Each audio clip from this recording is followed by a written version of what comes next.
Assalamualaikum dan salam sejahtera daripada meja Brotherhood.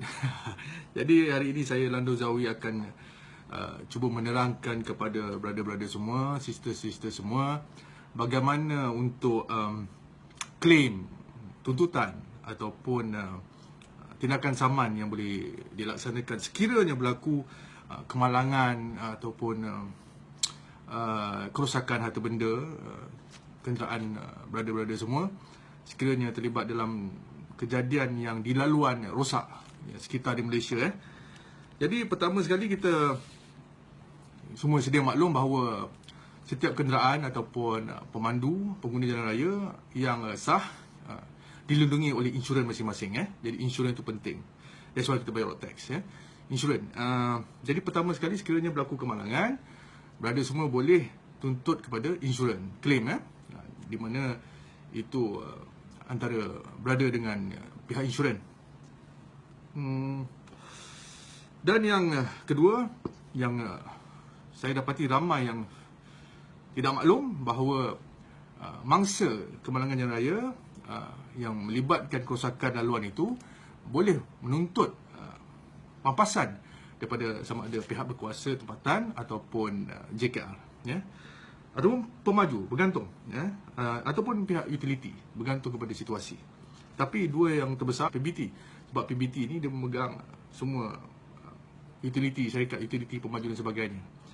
Jadi sekiranya brother semua nak buat tuntutan kepada pihak PBT ataupun pihak JKR, selalunya pertama sekali yang saya nasihatkan adalah nombor satu, dapatkan laporan polis yang dengan jelas menerangkan bahawa kejadian kemalangan itu ataupun kerosakan harta benda itu disebabkan oleh laluan rosak. Laluan rosak itu penting di dalam laporan brother semua. Kemudian sekiranya ada kecederaan, saya nasihatkan supaya pergi ke hospital dan mendapatkan bil ataupun nasihat doktor, saranan doktor sekiranya ada berlaku. Contohnya lah, kalau saudara pingsan, blackout, make sure pergi buat scan, sebab kita tidak tahu apa akan jadi selepas itu. Kecederaan dalaman yang kita tidak nampak, dia dapatkan laporan doktor.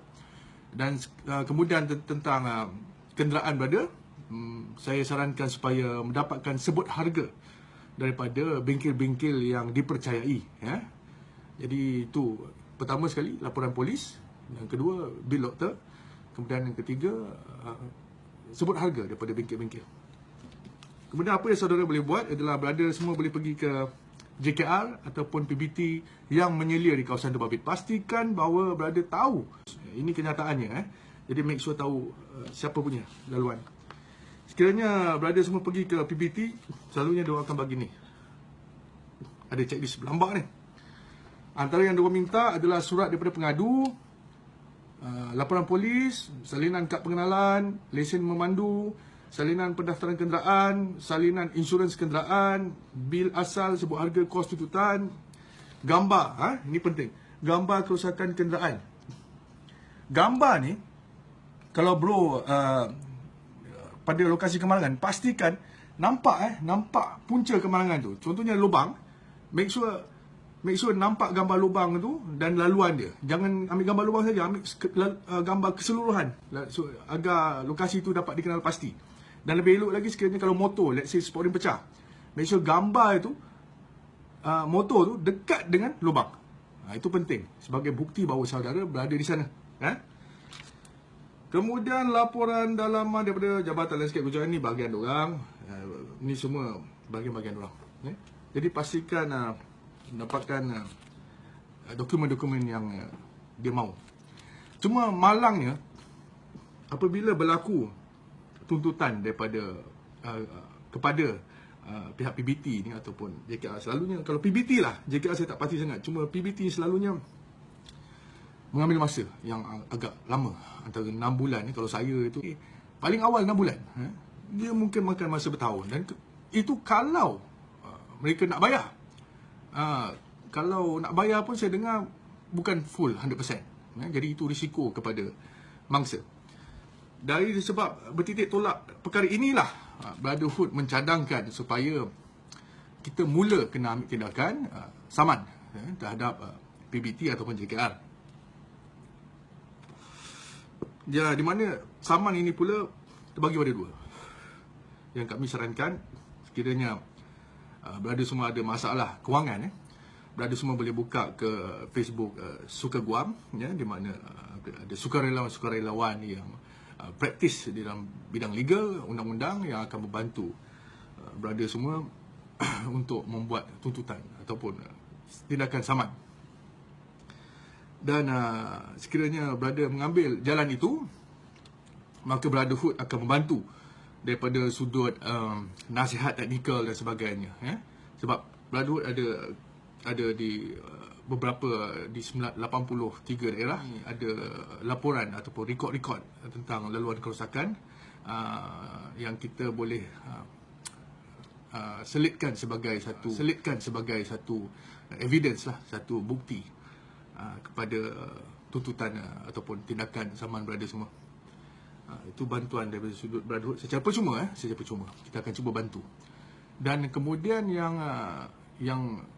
Brotherhood punya, yang kita panggil unit tindakan guaman Brotherhood, di mana kami ada barisan peguam yang kami pilih, di mana kebanyakan mereka adalah biker, ada penunggang yang tahu tentang akta-akta jalan raya, yang dah study tentang akta kerajaan tempatan, peparitan dan saliran dan jalan raya, dan mereka ini akan menggunakan pengalaman-pengalaman mereka dan akan cuba membantu brother semua, Dan di samping itu, Brotherhood juga macam saya cakap tadi, kita akan lebih agresif sekiranya mengambil khidmat guaman daripada unit Brotherhood ini. Cuma nasihat saya, mengapa kita mengambil tindakan saman ini, sebab all this while kita ataupun mangsa terutama mangsa tidak mendapat pembelaan yang sewajarnya, di mana selalunya kalau mangsa ni dia keliru, dia tak tahu apa nak buat. Kalau dia ambil tindakan saman pun siapa nak tolong, tidak ada backup.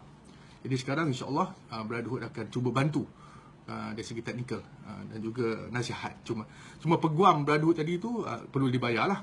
Tapi macam saya cakap tadi, kalau tak mampu boleh pergi ke Suka Guam dan kami akan sentiasa membantu di sudut konsultasi. Cuma kami tidak kenal sangat dengan peguam dari bahagian sana. Kalau kita lihat akhir-akhir ini, kebanyakannya kes-kes di luar negara, contohnya yang baru-baru ini, di mana seorang pemilik kereta mewah yang telah mendapat pampasan dan berjaya di mahkamah di England kalau tak salah saya. Dan perlu diingatkan bahawa kejayaan di sana sebenarnya juga boleh berlaku di sini.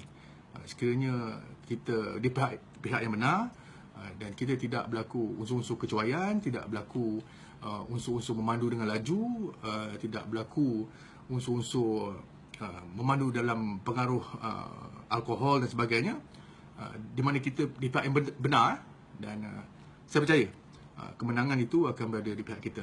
Jadi berhati-hati menunggang dan memandu. Maaf, cakap 24 jam. Semoga berada semua selamat di jalan raya. Assalamualaikum dan selamat sejahtera.